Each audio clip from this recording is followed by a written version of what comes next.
نحمده ونصلي على رسوله الكريم اما بعد فاعوذ باللہ من الشیطان الرجیم بسم اللہ الرحمن الرحیم۔ میرے عزیز محترم بھائیو، بزرگوں، دوستو، حلال رزق اللہ سبحانہ و تعالی کی بہت بڑی نعمت ہے، اور اس کے برخلاف حرام رزق اللہ سبحانہ و تعالی کا بہت بڑا غضب اور ناراضگی اور دنیا کی بھی ناکامی ہے اور آخرت کی بھی ناکامی ہے۔ جب انسان حرام کھاتا ہے، حرام کا ایک لقمہ کھاتا ہے، تو پھر کیا ہوتا ہے؟ آج لوگ کہتے ہیں ہم نماز پڑھتے ہیں، لیکن نماز کے اندر وہ لذت نہیں ملتی۔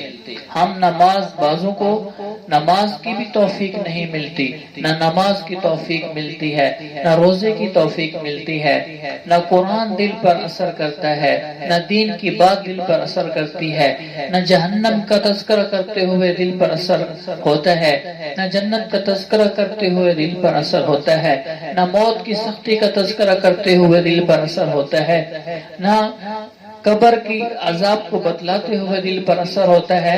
اس کی وجہ کیا ہے؟ اس کے پیچھے حرام لقمہ ہے، اس کے پیچھے حرام کمائی ہے۔ جب انسان ایک گناہ کرتا ہے، حرام کھانا ایک کبیرہ گناہوں میں سے ہے، رشوت کھانا کبیرہ گناہوں میں سے ہے۔ جب انسان حرام کا لقمہ کھاتا ہے تو انسان کے دل پر ایک نقطہ لگتا ہے، پھر حرام کھاتا ہے، پھر دوسرا نقطہ لگتا ہے۔ حدیث شریف کے اندر آتا ہے تو اسی طرح اس کا دل پر نقطے لگتے لگتے لگتے اس کا دل سیاہ ہو جاتا ہے۔ پھر وہ کیا کرتا ہے؟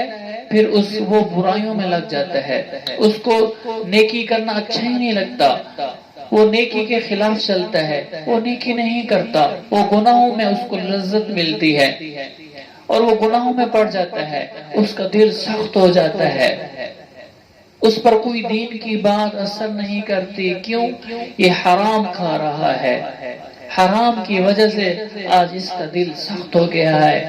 حرام کی وجہ سے جس کا حدیث شریف کے اندر آتا ہے جس نے ایک لقمہ حرام کا کھا لیا، 40 دن تک اس کی عبادت قبول نہیں ہوتی، 40 دن تک اس کی عبادت قبول نہیں ہوتی، 40 دن تک اس کی دعائیں قبول نہیں ہوتی۔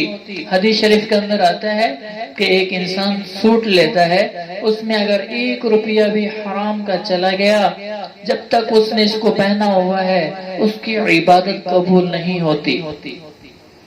حرام کھانا کتنا بڑا عیب ہے، کتنا اللہ کا غضب ہے، انسان کا دل سخت ہو جاتا ہے، نیکی نہیں کرتا، نماز کے لیے اس کو ایمان آنے نہیں دیتا۔ کیوں؟ دل اس کا سخت ہو چکا ہے۔ حرام کھانے کی وجہ سے اب وہ نماز نہیں پڑھ سکتا، روزہ نہیں رکھ سکتا، نیک اعمال سے محروم ہو گیا۔ کس وجہ سے؟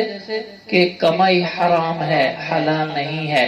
اس کے برخلاف حدیث شریف کے اندر آتا ہے جو انسان حلال کھاتا ہے تو اس کا دل نورانی ہو جاتا ہے، اس کے دل کے اندر اللہ کی طرف سے برکات نازل ہوتی ہیں، اللہ کی طرف سے نور داخل ہوتا ہے، اور وہ اس کی سوچ نیک ہوتی ہے، اس کے جذبات نیک ہوتے ہیں۔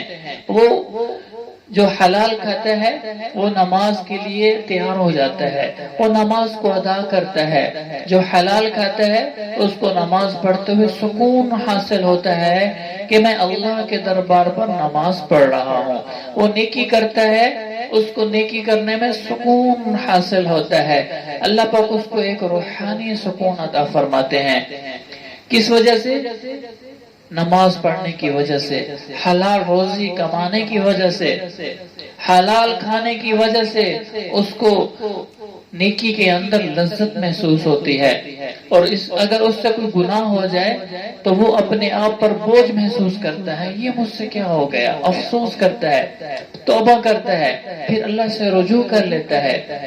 تو میرے عزیزو، حلال کھاؤ، حرام نہ کھاؤ۔ جس کا سارا گھر ہی حرام کا بنا ہوا ہو، جس کے بنگلے حرام کے بنے ہوئے ہوں، جس کی گاڑیاں حرام کی ہوں، جس کا کاروبار حرام کا ہو، تو اس کے دل کے اندر کیسے نورانیت آئے گی؟ اور جو حرام کھائے گا، حرام کمائے گا، اس کی اللہ کے ساتھ دشمنی ہے، اللہ کی اس کے ساتھ دشمنی ہے۔ کیوں؟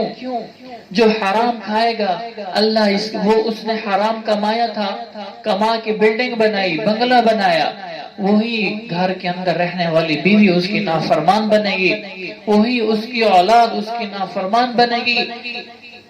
وہ باپ جس نے حرام کما کے اپنے بچوں کی خواہشیں پوری کی، اپنی بیوی کی خواہشوں کو پورا کیا، اب وہی بیوی اس کی نافرمان بن گئی، اب وہی بچے اس کے نافرمان بن گئے، اور اپنے لیے آخرت کا عذاب اپنے لیے مقرر کر لیا۔ تو میرے عزیزو، حرام سے بچو، اللہ کے واسطے حرام سے بچو، حلال کھاؤ، حلال کھاؤ۔ لازمی نہیں ہے کہ بڑی بلڈنگ میں رہنا ہے، بڑے بنگلے میں رہنا ہے، لازمی نہیں ہے۔ حلال کماؤ، اگرچہ جھوپڑی کے اندر رہنا پڑے، لازمی نہیں ہے کہ لینڈ کروزر پراڈو خریدنی ہے، حرام سے لینڈ کروزر اور پراڈو خریدنی ہے، نہیں لے سکتے تو نہ لیں، پیدل چلیں، سائیکل پر چلیں، کوئی مسئلہ نہیں، لیکن حرام سے پراڈو خرید لی اور ہمیشہ ہمیشہ کے لیے ناکامی ہے۔ لازمی نہیں ہے کہ بینک بیلنس بنانا ہے، روزانہ بکرا کھانا ہے، نہیں۔ اگر حلال کا ایک لقمہ مل جائے، اگر دال اور سبزی سے کھانا پڑے، حلال کھاؤ، حرام نہ کھاؤ۔